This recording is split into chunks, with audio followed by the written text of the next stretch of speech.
Hey everyone, my name is Janet. Now let's dim the lights. Oh, the horror!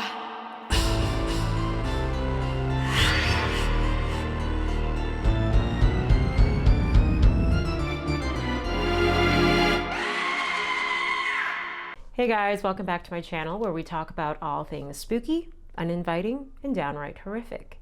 As usual, I do not take myself seriously. I hope that you don't either. I'm just here to provide lighthearted, digestible reviews, and if you are looking for something a little bit more serious and in-depth, there are channels that do that.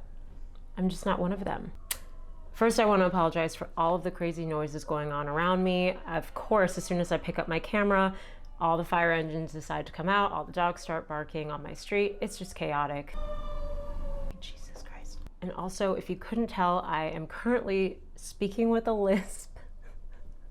I think I'm noticing it so much more right now because I just tried to film my intro and I couldn't for the love of me say my S's, and there are a lot of S's in my intro and it's driving me crazy. I just got Invisalign a couple days ago and I'm still getting used to it. And sometimes I feel totally normal, but I think I'm just so aware of it now that I'm on camera. I don't know how that's going to translate on the microphones, but I'm sorry. Today's episode kind of comes unexpectedly for me even. I had another film planned as my next review, and I hadn't even heard about the one that I'm doing today until the day before I went and saw it. But we had some horror movie loving friends who recommended it to us. They said that, quote, it was the most surprised in a good way they had been with a horror movie. So of course I had to see it, and I figured why not do a review on it at the same time.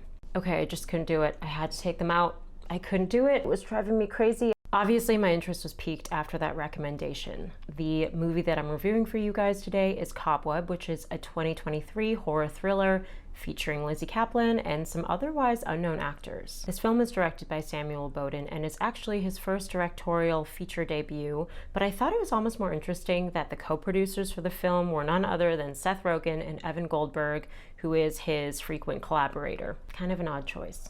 Cobweb centers around a family and their young son Peter, who begins to hear relentless knocking from what appears to be within his bedroom walls.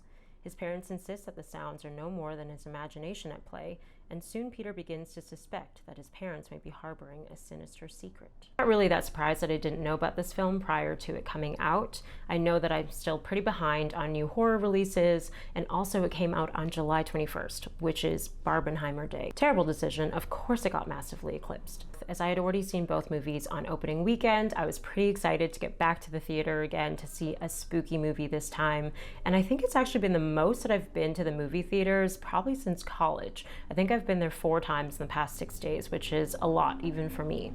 For this review, I made the conscious decision to not watch the movie trailer. For me, the recommendation was enough to get me to go see the movie, and I try to stay as oblivious as I possibly can. Of course, I do script out some of the episode before I go and see the movie, so I did look up the synopsis, and I read a couple of headlines, but I didn't read any articles. One headline in particular did plant a seed of doubt in my head. It was an LA Times article that read, "Cobweb is only frightening for how familiar it is," and so that kind of had me thinking it might just be a classic jump scare haunted house movie, but there were some pretty positive headlines as well, so I stayed optimistic. Well, the film was a complete letdown.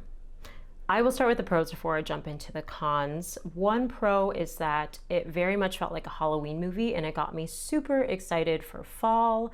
It had that autumnal, blustery kind of mood to it. There were pumpkins galore, trick-or-treating, Halloween costumes, and most of it even did take place on Halloween night, so that was exciting. The only other pro about Cobweb was that the monster was kind of clever in one particular way. As you can probably denote from the title of the film, there was a lot of spider play happening in the film, and for me, that particularly works to frighten me because, as I've probably mentioned before, bugs and creepy crawlies are my greatest fear of all time, so it definitely got me in that department. But I do feel like that part of the scare is only applicable for a tiny portion of the audience. Moving on to the cons, Cobweb felt like it tried so hard to be Guillermo del Toro's Don't Be Afraid of the Dark, which I don't know if you remember this movie, but it in itself wasn't even that great. It just felt like it tried so hard to be this fantastical storybook horror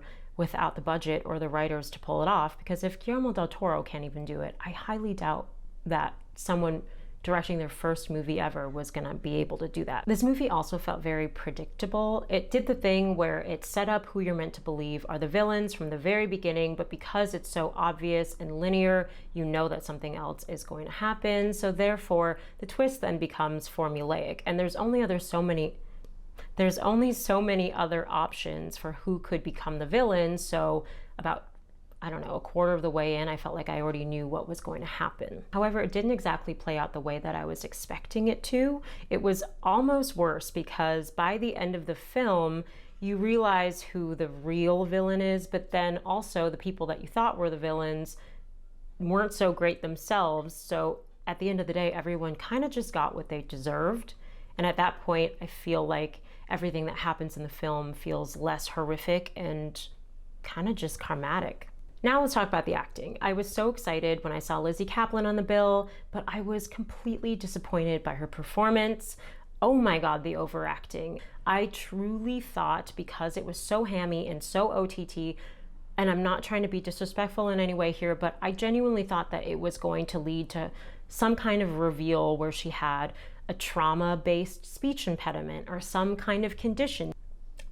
I have no excuses for her. I'm sorry, Lizzie. Last but not least, the monster. It is really hard to dissect a monster movie without actually discussing the features of the monster, so I will try my best to be muted about it, but not gonna lie, I might say some things that could be spoilery. I don't know, I apologize. But how many times have I aired my grievances about how I'm so over this four-legged, disjointed, crab-walking, clicky monster that we're seeing in every single horror movie these days. I personally think that it died alongside everything else in M. Night's Old, and let's just move on from it, okay? However, this was not my biggest gripe with the monster. The only thing that was keeping the wheels from entirely falling off throughout Cobweb was the fact that we could never really get a good glimpse of the monster. And I've said this before, but I staunchly believe in the mystery of the monster. Unless it's the greatest monster that's ever been conceived, I don't want to see it up close. I don't want it.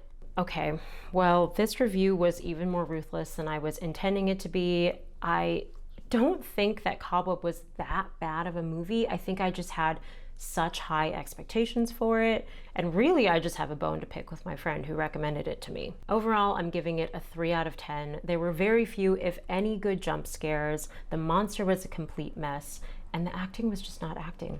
That's it for today. Thank you so much for watching. If you stuck around this long, don't forget to like and subscribe if you liked it and you want to subscribe to it.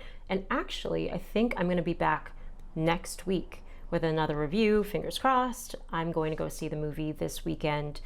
You can probably guess what it is. I will hopefully be sharing a far more positive review. I've heard great things about this one, although I heard great things about this one. But anyways, see you next time.